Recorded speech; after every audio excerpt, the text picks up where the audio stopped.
Hello, welcome to my channel. I've had a rough last few days, but I'm kind of somewhat starting to feel relatively normal. So we are back in track, I believe. I hope. Guys, it's been crazy. Oh shit, hold on. I can't have this playing in the background. Okay, we're back.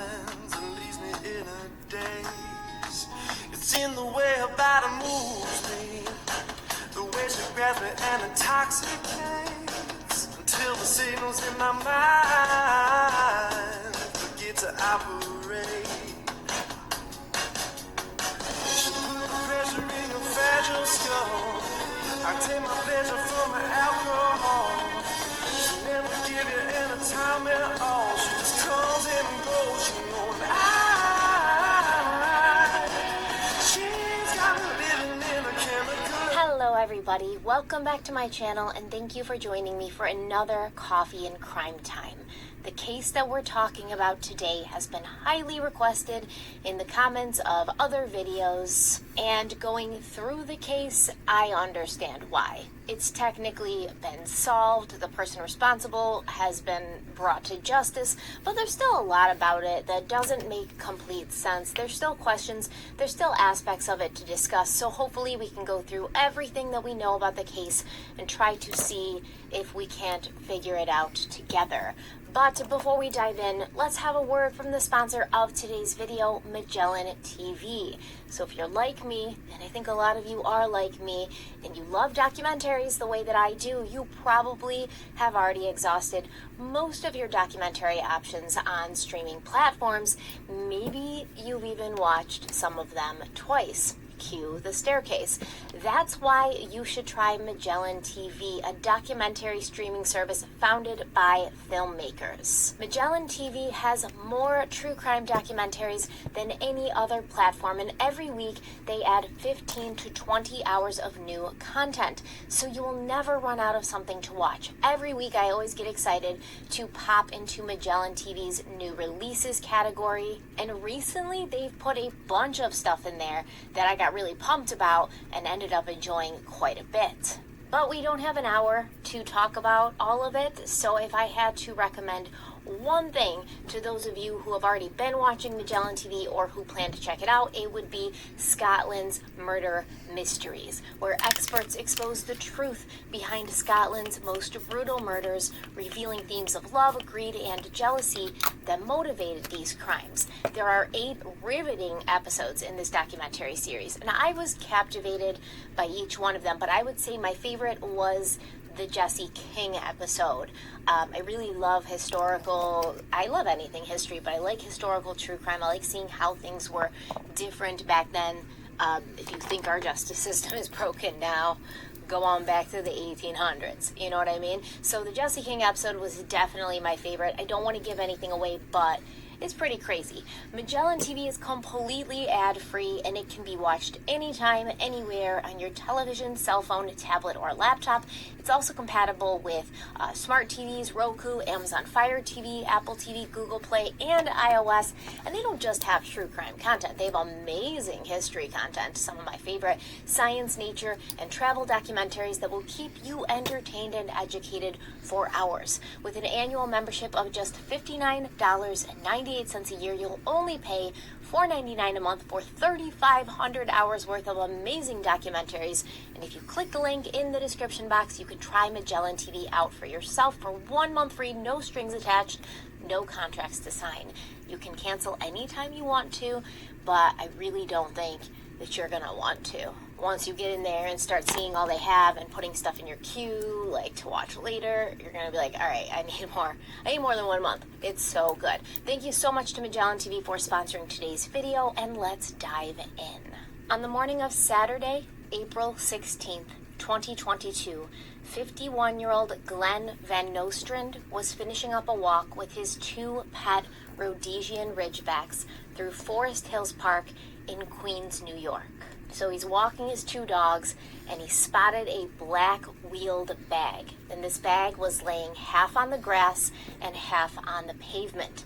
Now, Van Nostrand claims he saw the bag from about 100 yards away, but he doesn't have great vision in his left eye, so it was only when he got closer to the bag that he noticed there was a pool of blood oozing from the bottom of the bag onto the ground around it. At this point, the two dogs he was walking, they began to go crazy, and they pulled him closer to this mysterious and ominous object, which seemed to be out of place on the bright tree-lined path that Glenn walked along on a regular basis. Glenn Van Nostrand decided to nudge the bag with the side of his leg, and he claimed it felt heavy due to the amount of blood that must have been inside of it. Initially, Glenn thought that maybe the bag contained a dog or some other large animal, because according to Glenn, he's seen some, quote, crazy shit in and around Forest Park, including the severed head of a pig that he had encountered just a few weeks earlier. This part of the story I keep coming back to because I'm like, I need to know more about this pig head. Where did you find it? What were the circumstances? Unfortunately, I did look. There's no more information about the pig head, but it just seems crazy. Let me know if you live in Queens or New York City, if this is something that you commonly encounter. Anyways, Glenn Van Nostrand told the New York Times, quote, I decided to open the bag. I'm right-handed, so I used my right hand to pull the zipper down, and I just saw this pair of bare feet. Pale, bare feet. And I was like, oh my God, end quote. But even now, Glenn thought he might be dealing with some grotesque theater prop, claiming that the part of the body he could see, the feet, they don't look very fleshy, and maybe they could have belonged to a mannequin. But as we know, they always think it's a mannequin, but it's never actually a mannequin. We talked about this in the Black Dahlia Elizabeth Short case, many other cases where, I believe the Alphabet murders was another one, where people have come across bodies and immediately thought this is a mannequin. And I've often wondered if this is like a protective mechanism of some kind, if it's the human brain trying to soften the blow to the terrifying reality of what the eyes are seeing. So as Glenn Van Nostrand unzipped the bag a bit further, he saw black, ankle-length, skinny jeans, a belt, and the upper portion of a woman's waist. The bag contained the body of a woman who had been placed inside of that bag head first, and who was curled into a fetal position. Now, Glenn Van Nostrand claimed that he poked 2 fingers into the body, just to be sure. And when he realized that the body was cold to the touch, he called 911, saying, quote, it all hit me really emotionally. I could feel this unsettling feeling rising in my throat, and I felt quite choked. I honestly thought the body was a teenager because it seemed so small, end quote. Now, Glenn's brave, because if I see a bag that has blood oozing out of it while I'm walking, I'm not going to approach the bag. I'm not going to unzip the bag. I'm not going to nudge it with my leg. And I am certainly not going to poke 1 or 2 or any fingers into the body that's in the bag, even if I think it's a mannequin, right? Because if it's a mannequin, where's the blood coming from? So I always am stunned that people are this brave and this bold, because Good night. Today we're going to be doing a makeup look for I would have told my dogs, you all need to chill and relax, and I would have called the police at that point. But it's good, I guess, that Glenn gets more information, because now he has something real to tell the police, something that makes them come quick and take this seriously, instead of just saying, I see a trail of blood, that led law enforcement directly to the home of their victim and to the scene of the crime. But the trail of blood ended a half a mile away in a very unlikely place for such a brutal murder to have happened. NYPD detectives to the gated residential neighborhood of Forest Hills, Queens, one of the earliest private developments in the city, which is known to have some of the most beautiful architecture in New York. According to nycgo.com, quote, Forest Hills' gently rolling rows of Tudor houses and tulip trees are secluded and relaxed. The area sometimes feels like a throwback, with old school pizza parlors, sweets shops, conditioneries, and a train station that looks unchanged from when Teddy Roosevelt spoke there 100 years ago. Famous for Forest Hill Stadium, the venue the Beatles played in 1964, the neighborhood is partially bordered by Forest Hills Park, which holds a popular golf course and is renowned as the birthplace of the Ramones and Simon and Garfunkel, and as No Street. They found out that it was that place now. The victim was 51-year-old Orsaya Gal, originally from Hungary, where her mother and sister still lived, and Orsaya had resided with her family in Forest Hills for the past decade. She was known to be a caring mother to her two sons, 13-year-old Leo and 17-year-old Jamie, who, apparently Jamie is like some piano prodigy. By the way, I saw a video of him playing the piano. He's a beautiful piano player. And Orsaya's Facebook page was filled with happy and smiling family pictures of herself, her two sons, and her husband, Howard Klein. There's pictures of them vacationing together in Paris and Tokyo, celebrating holidays, dressing up for Halloween. And on December 30th, 2021, Orsaya had posted a picture of her family with the caption, quote, "Happy New Year to all of you, dear family and friends. Hoping 2022 will be a great one," end quote. Neighbors and friends described her as an animal lover who enjoyed being active, whether she was hiking or skiing, and Orsaya loved anything to do with the arts, especially ballet and the theater. Neighbor Theodora Graffis said, quote, "She was a lovely lady, always very attentive to her family, her kids, just an amazing person. I met her parents and sister when they visited. Gal was kind to people, super friendly, and took care of her family and kids," end quote. Neighbors shocked by the horrific murder. Never expected anything like that to happen. She was a lovely lady, always very attentive to her family, her kids. She's an amazing person. Her life will not be the same neither, because every time I would come out, I would hear her or the dog barking. She was a very happy woman, always smiling, always joking. And loved life. Yeah. She loved life, really. Yeah. Neighbors say Gal was in the process of planning her son's bar mitzvah. We were to have a chat about whatever's going on, and we talk about our kids. I just, pray that, people can find peace and justice. So it appeared that Orsaya was very well liked, loved by many, surrounded by friends, and she was the kind of woman who didn't really make enemies easily. So who could have done this to her? When police arrived at Orsaya's home, they found that the only person home was her 13-year-old son, Leo. Her husband, Howard Klein, who was the owner of a boutique finance firm called RK Equity, he was basically on the other side of the country with the couple's 17-year-old son, Jamie, reportedly checking out colleges for Jamie, because Jamie's 17, he's getting ready to graduate from high school and start thinking about college. Now, reportedly, the police knocked on the door, and there's different reports of what happened. Some say that Leo came down. He looked like he'd been sleeping. He was confused. Some say the police entered the house when they didn't get any response, and they found Leo on the third floor of the home in his room. But either way, the police asked Leo if he knew where his mother was, and Leo said he did not. At that point, something happened which I heavily and heartily disagree with. NYPD officers handcuffed the 13-year-old boy and hauled him into the police station for further questioning. Now remember Glenn Van Nostrand, the man who found Orsaya's body? Well, he was waiting at the 110th precinct to give his statement when the police brought Leo in.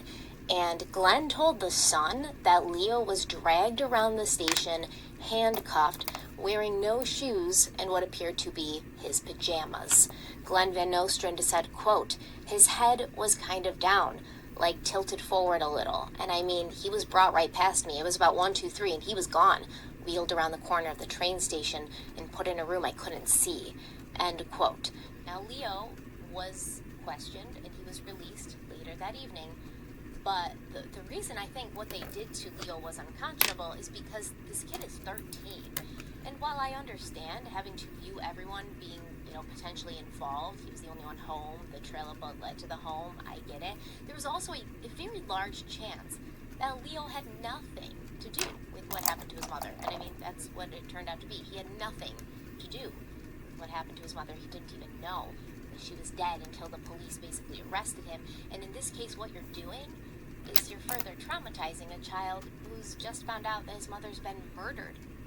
And she's been murdered in the most brutal way possible, and he's being told this and informed this in the most abrupt and, I mean, cruel way possible, right? A child, he's 13, still a child.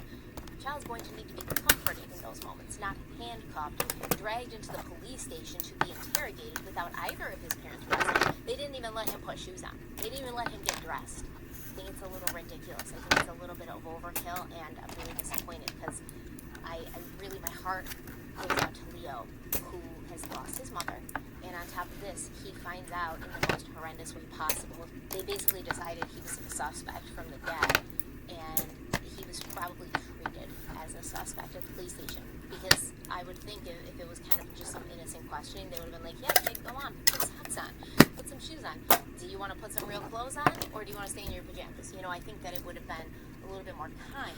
I cannot believe I did not record all that, but whatever. There, but it appears they just literally dragged him into the police station. So, bad call, NYPD. Now, on that Saturday morning, Orsaya's husband and older son Jamie were traveling back to New York City from Oregon, and Howard, Orsaya's husband, he claims that he received a threatening text from his wife's phone saying, quote, "Your whole family is next.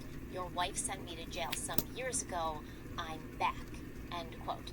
Now, Howard Klein, he hasn't made many public statements, so it's not totally clear of the timeline, but it appears he received this text in the hours after his wife was murdered, so the very early morning hours, because he told the New York Post that he'd found out about his wife's murder as he was getting ready to fly back to New York, and that he was grateful that Leo was safe, but now he felt that his whole entire family, they were in danger, and there was some madman out there that was gonna come for them too, because that's what the text said. Police found blood on the first floor of the home, as well as more blood in the basement of this 3-story house. Orsaya had been stabbed 58 times in the torso, in the neck, in the arms, in defense, or they had used a spare key that was known to be hidden in a barbecue on the property. And we talk about this a lot in cases like this where there's literal overkill present. We actually just talked about this in one of our most recent videos, Alicia Jackson. We talked about it a little bit in the Ellen Greenberg case. When you see this many stab wounds, you're not talking about some stranger who's just there to rob you. You're talking about something that's personal. You're talking about someone being the murderer who has a lot of emotions, a lot of rage, a lot of anger, resentment, jealousy, what have you, built up inside of them, and they're taking it out during the murder. A senior So, for this look, I chose the blue, obviously to represent the ocean, and the gold for the lips to goldish brown for the lips to represent sand. Now, the police needed Seems to fitting. piece together a timeline of Orsaya's So, movements in the hours before her this death. is the completed look for District 4.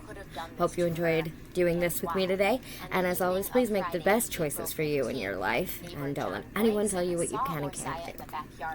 See you all tomorrow for my true crime segment on Ed Guide.